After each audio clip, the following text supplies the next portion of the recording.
Today we're talking about how to declutter what I will call mild to moderate sentimental clutter. So this isn't the massively sentimental clutter that might be in your home, the items that you are holding on to because maybe you've lost someone or a relationship has changed or something like that. But this is really the mild to moderate where you sort of have slowly realized that your stage of life has changed. Instead of you just watching me talk and hold the camera awkwardly, I'm going to show you footage of the other day when I had to face this kind of clutter. Let's go. This idea struck me the other day because I was decluttering our countertops, which honestly feels like a never-ending task and like I do it all the time. Anyway, I came across this overflowing tub of bottles and sippy cups, and usually I just ignore this tub. It just is. It's something that has existed next to the sink in some shape or form since our daughter was born over 2 years ago. But this time I saw it and I was annoyed and sad because I knew it was time to do something about it. So I had a choice. I could either try to find more space to store all these cups and bottles, which if you've seen my cabinets, you know that's not actually an option, or I could accept that this was the end of an era and just toss the excess stuff. So here is my thought process. My daughter is 2 years old. She only drinks one bottle at night before bed, so we only use one a day.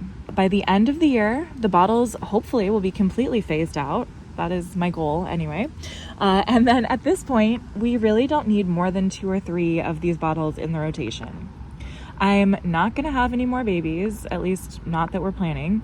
We run the dishwasher at least once a day, and in a real emergency, we really could just hand wash a bottle if we really needed to have another one during the day.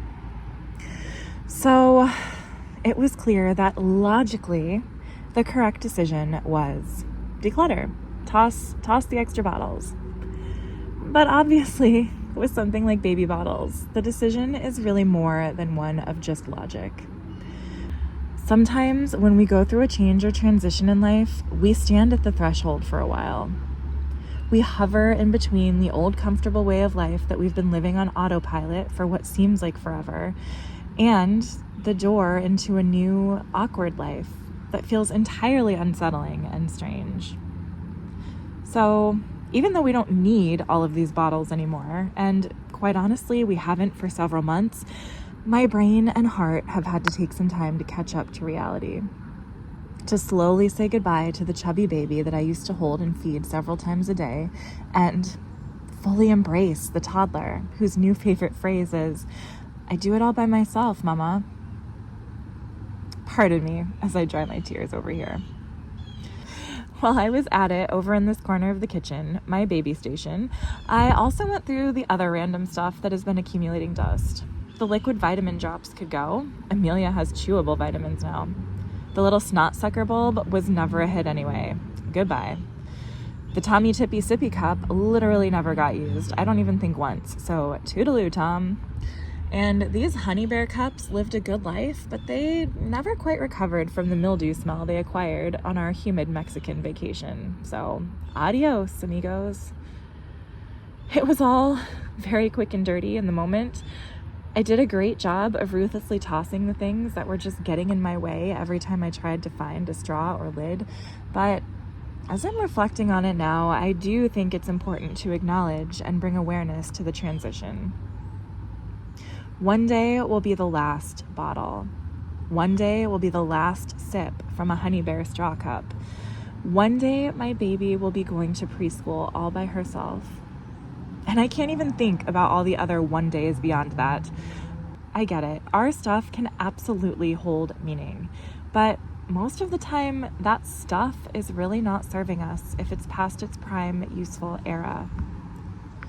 So as you come across your own mild to moderate sentimental clutter that no longer serves a real purpose in your home, I'd encourage you to take a moment, acknowledge the memories of what those items represent, but don't let sentimental clutter get in the way of the life you're living now. And not for any pie in the sky reason. Honestly, it is just practical, especially when you're dealing with a limited amount of space to keep all your things. See Dana K. White's container concept.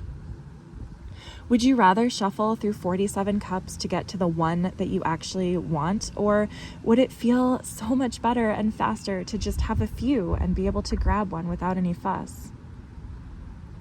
Sometimes it really is hard to let go. I get it. You're talking to a woman who still has pieces of clothing that I haven't worn since 2010. But if you can manage it, I hope you find the courage to really confront the changes that are going on over time and to upgrade your stuff situation to match your current lifestyle. It feels so much lighter and less annoying.